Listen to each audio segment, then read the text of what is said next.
This is a battery from a company called PowerTex, but this is not just your standard battery. This one here is a lithium iron phosphate battery.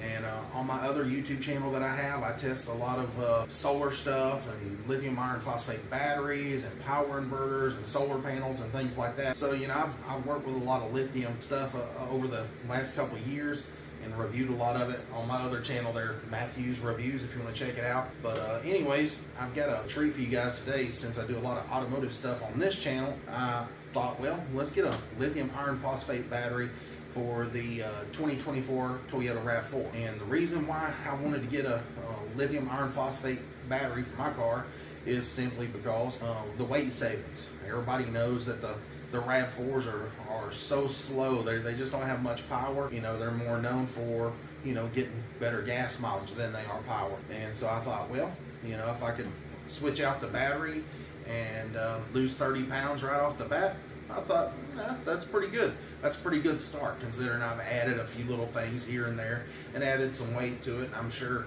you know, my miles per gallon have went down some. So I thought, well, if I could, you know, lose 30 pounds right off the bat, then I could get some of my miles per gallon back.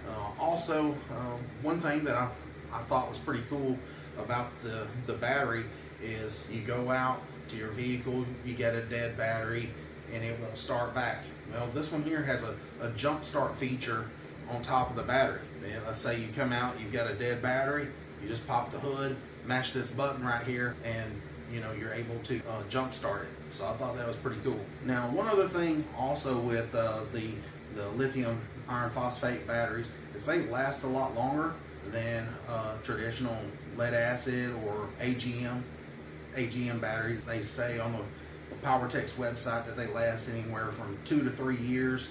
You know, and I know that's just an estimate because I've seen some of them last longer.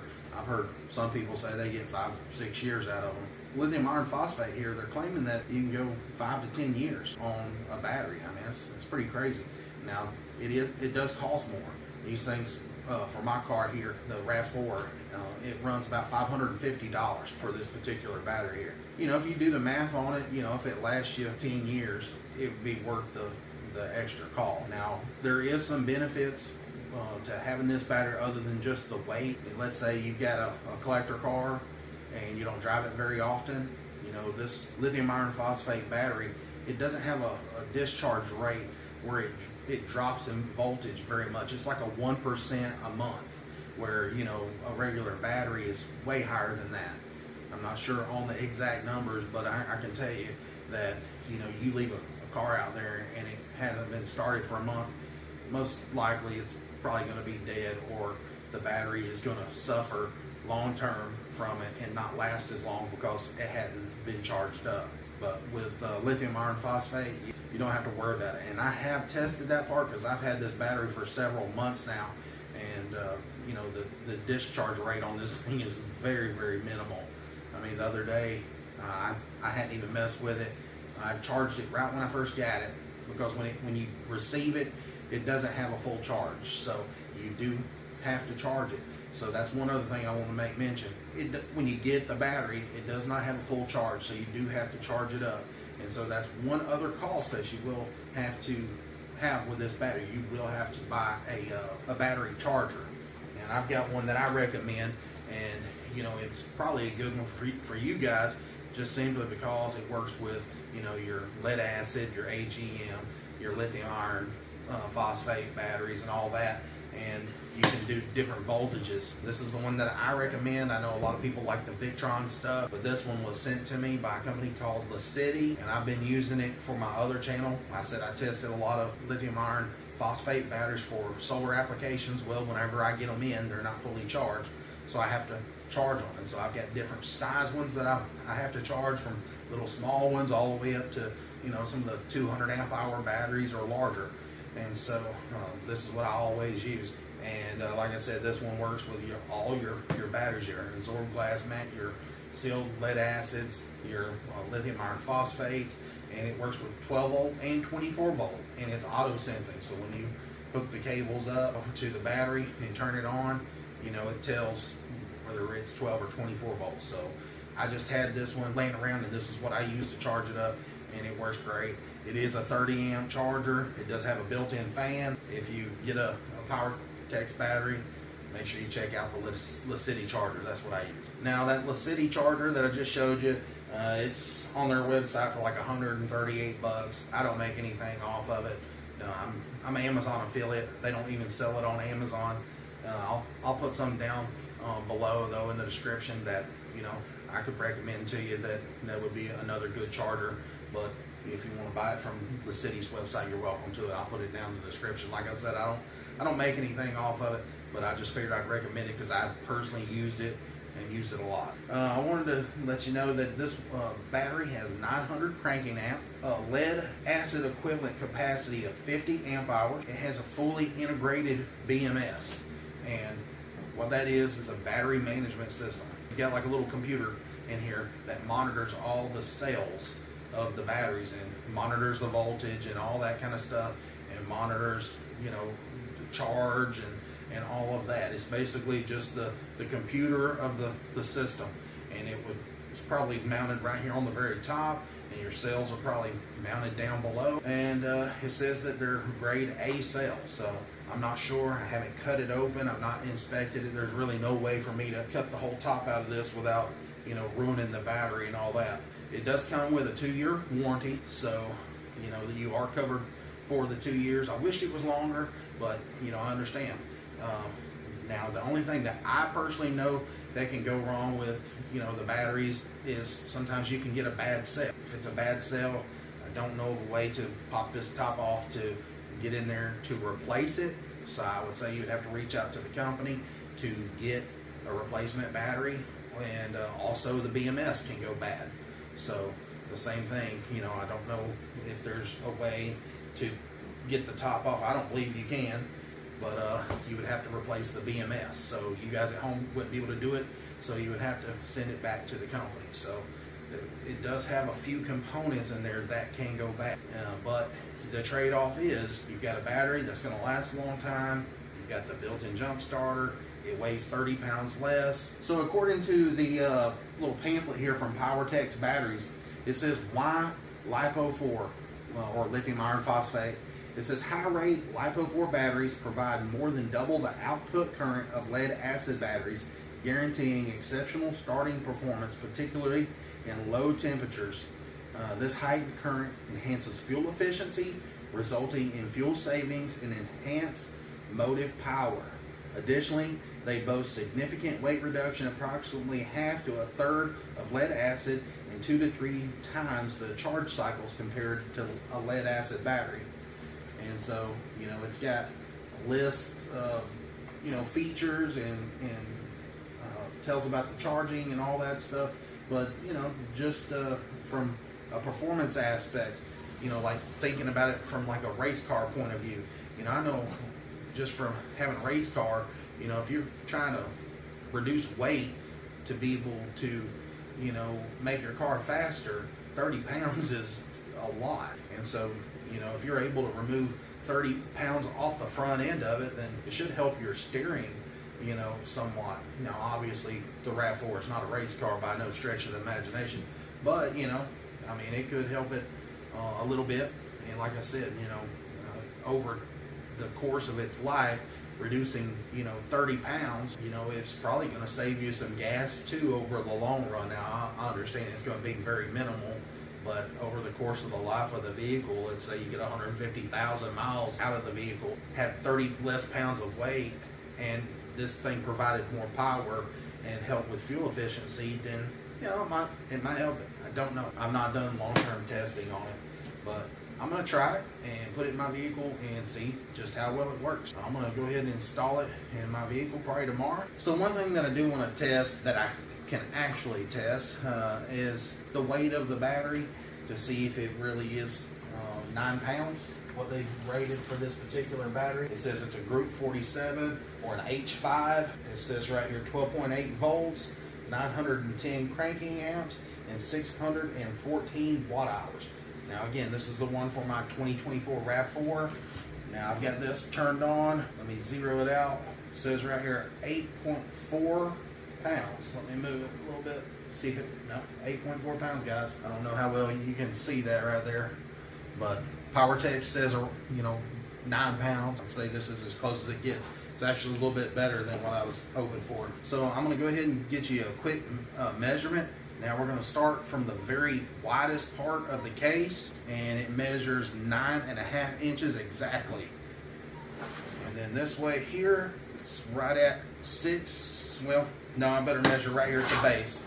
You can see that it jots out some more, but it measures 6 7/8 wide, right there at the very base where it jots out, where it mounts to the car. And then up here at its widest point, yeah, it's about 6 7/8 right there as well. So I guess that's about the same width it kicks out. Now as far as your height, I'm gonna measure from the top of the terminal cap right there to the table, and it's right at 7.5 inches tall. So I charged this battery the day before yesterday with a La City charger down there, and it's just been resting, and I'll probably install it in the car tomorrow. I'll have some free time to do it, but I just wanted to get a voltage test for you guys. It says 14.1 volts. And another thing I wanted to mention is the terminals.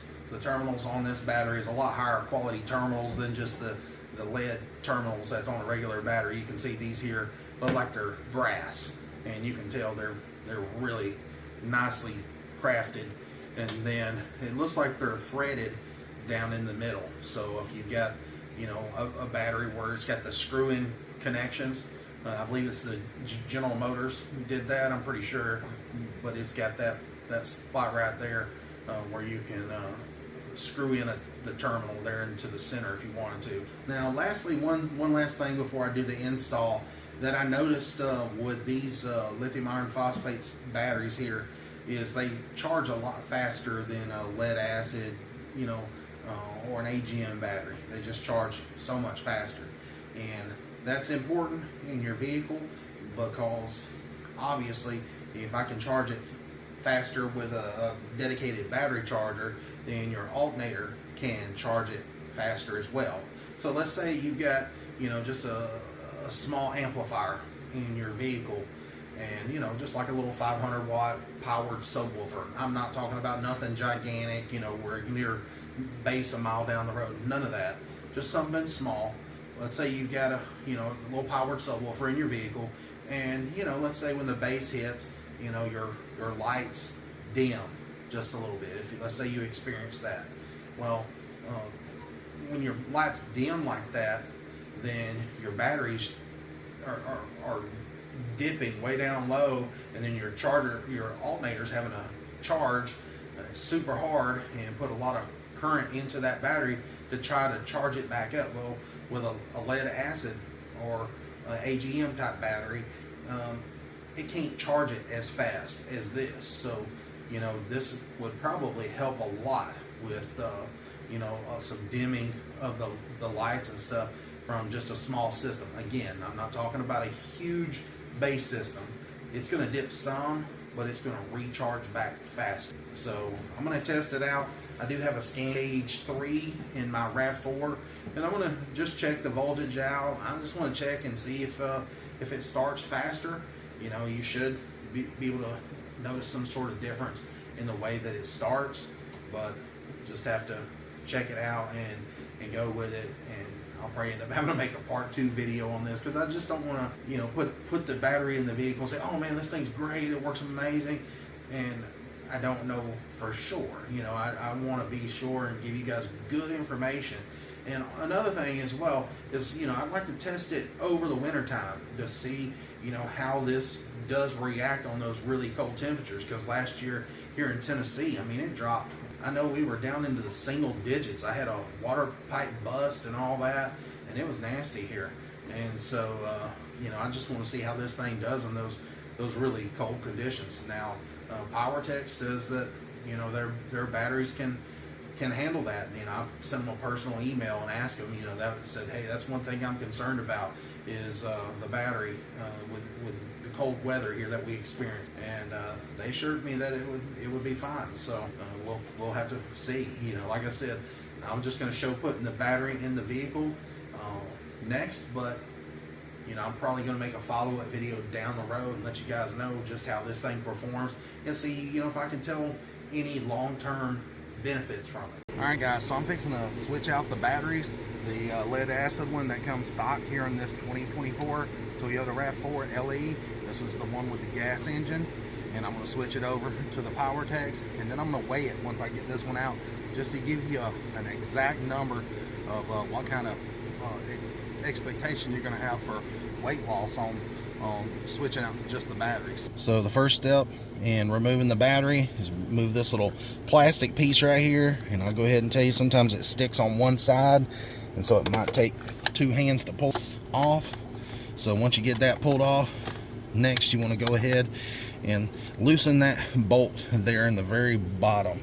I know you guys can see it down there, and that's the battery hold down. I believe that is a 12 millimeter. Once you remove the battery bolt, the hold down will be free, and you can pull it up and out of the way. And then next you want to go ahead and remove your positive battery terminal. And then to remove that battery terminal, you're going to use a 10 millimeter. I used a deep well socket, and you're just going to loosen that up, and then this should be able to wiggle up and out of the way, just like that. And you're just going to tuck it down in there, out of the way, and then you're going to go back to the rear terminal and remove the negative. Now keep in mind, you need to fix this in a way that it's not going to pop up here and touch this. You know, you might take a zip tie or just have somebody hold it back while you're doing the battery replacement, so you don't short anything out. And this one here is also a 10 millimeter. You're going to go ahead and just loosen that up, and this one should do the same as the front.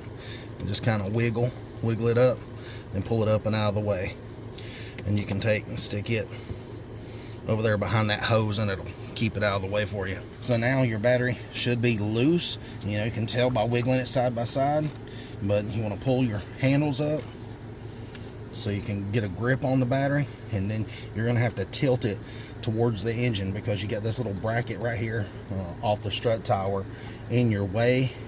So you're going to have to tilt the battery over that way and pick up on it.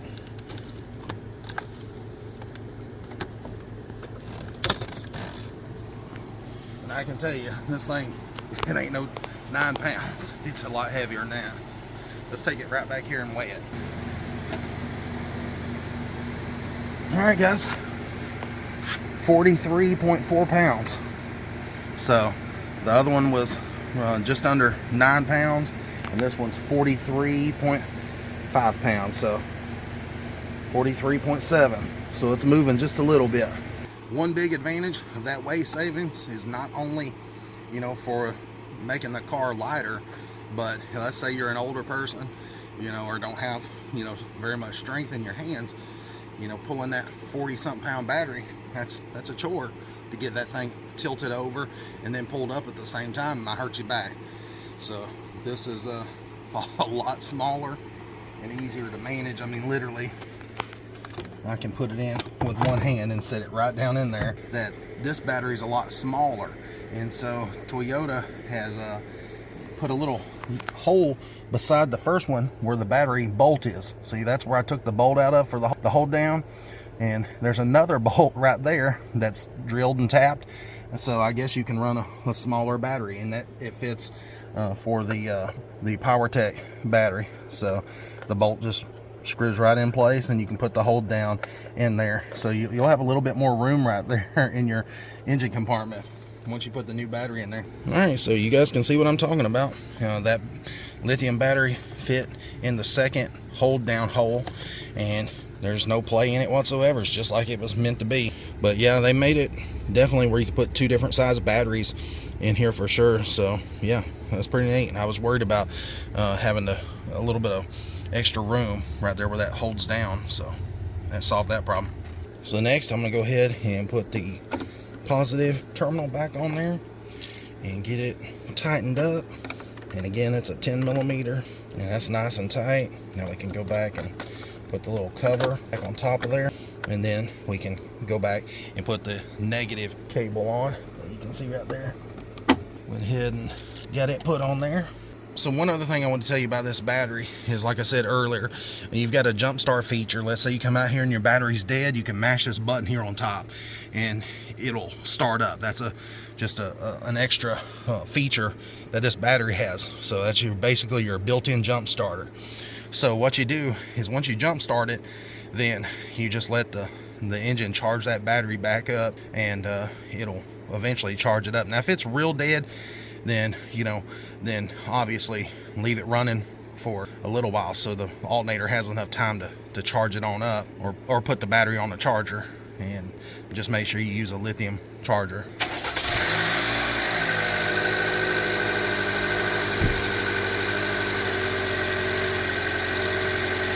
Well, just on the first startup, I'm pretty sure it starts a little bit faster, but I felt like it was, as soon as I touched it, it was just, it started right up. All I can do now is just test it out with the scan gauge 3 and watch the voltage and just see how it reacts in the car, and see if it makes any difference. I mean, it's kind of hard to tell with a battery, but only time will tell. Let's see how many years I get out of it, and let's see if I have any problems. I'm interested to see this winter when it gets real cold. I want to see how it does.